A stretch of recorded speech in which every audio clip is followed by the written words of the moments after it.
Hi everyone, and welcome to day 47.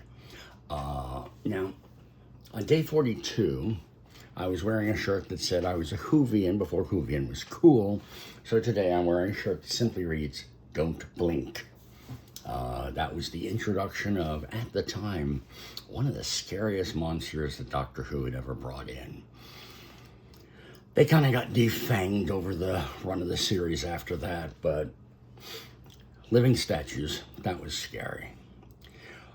Another thing to jump in with today is I found out yesterday that our spoiler episode from Has Been Season 2 actually got posted over on a Vox Reddit or subreddit.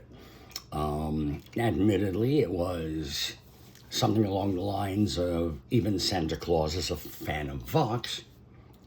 I'm used to it. I get it all the time. Let's go into the regular stuff. Today ended up being a very different kind of day. Not musically bad. Actually, musically, the morning session was really productive. The rest of the day shifted heavily toward family responsibilities, organizational work. So this is probably going to be a short one of these. Of course, every time I say this is going to be a short one, I wind up rambling for 20 minutes. So we'll see how this goes. This morning, the color I was operating on is blue, and the first session was brighter. And interestingly, it became about not singing. It turned into a really deep refinement session inside the Logic app. A lot of what I was working on today was not how do I sing this line better, but how do I actually live inside this music application in a stable way? And honestly, it's becoming more and more important. So I spent a good chunk of the session just looking at the structure of the project itself. So now I have the tracks laid out, and they are laid out by Vox, who's singing, and then a speaker underneath that. I'm using sort of a green, yellow, purple for perform, learn, and experiment. So the colors and the order of the tracks are really good. Take folders are still kind of confusing, and I'll get back to that in a moment. But I'm realizing it no longer feels like an unstable experiment. It's actually starting to feel like a real working environment. Now it's not finished. That's a very different feeling from where this is right now. But one of the early really useful realizations this morning was that some of this weird looping behavior and accidental mini takes I've been fighting over were not rehearsal problems at all. I'm currently using something called looping, where I set the amount of this song that I actually want to record. And then when I hit record, it goes right to the beginning of that part, and it plays right to the end of the part, and then it repeats and goes back to the front again. Now, the music I'm using has almost no prep time.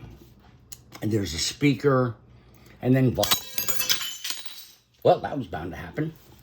And then Vox sings.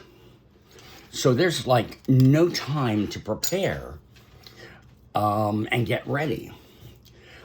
So what I was doing was actually doing sets of 3, where I would start recording, I'd kind of shuffle through the first one, then I'd roll into the second one, which was a little more controlled, and then I do a third one, which was just sort of a little variation on it.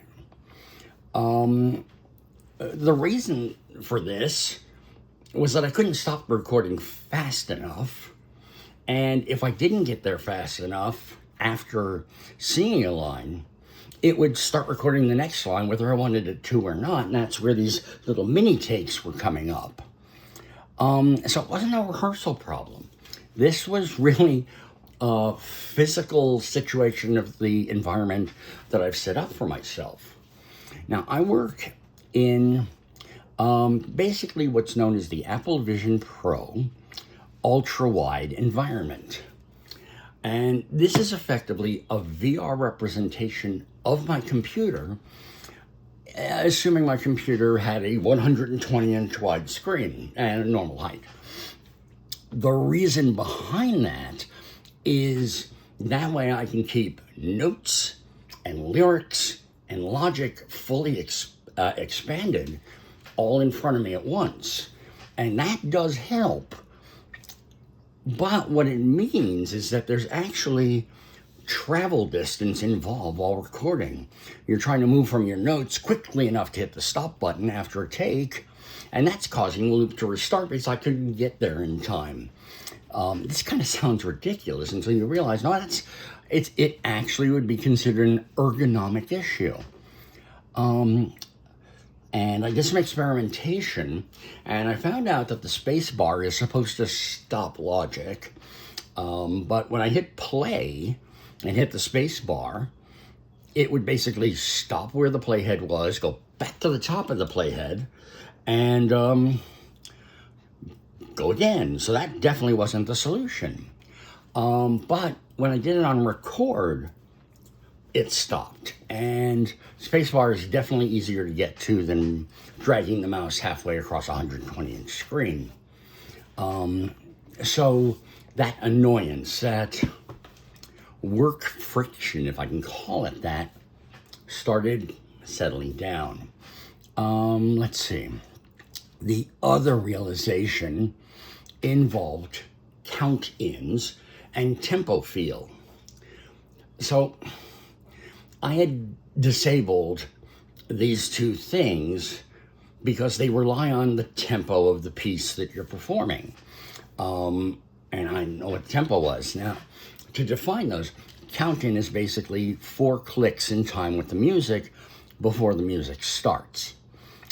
Tempo, or the actual second one is metronome, will click throughout the song. But I know what the, as I said, the tempo was. Today, it finally clicked, pardon the pun, it finally clicked that the count-in wasn't actually about mathematically figuring out what the beats per minute of the piece was. What it was because it just came in right off the bat, there was like no time to prep.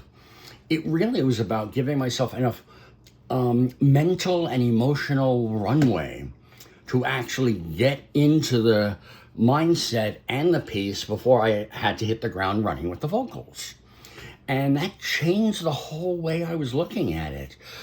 Because when you actually have the count in, it doesn't just give you 4 clicks.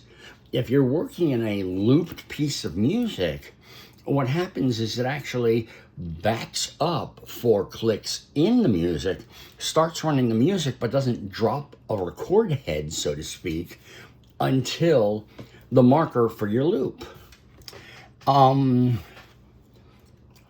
Anyway, once again, because apparently this lesson refuses to leave me alone lately, the more I really stop trying to find brute force solutions and try to just understand what works in the environment, the more stable everything has become. It's just this lesson keeps happening. It happens musically, it happens organizationally, it's happening technically now. At this point, I am beginning to suspect the lesson is probably real. This afternoon itself became much more family-oriented and organizationally busy. So I didn't do a second major rehearsal block today, but honestly, I think that was okay.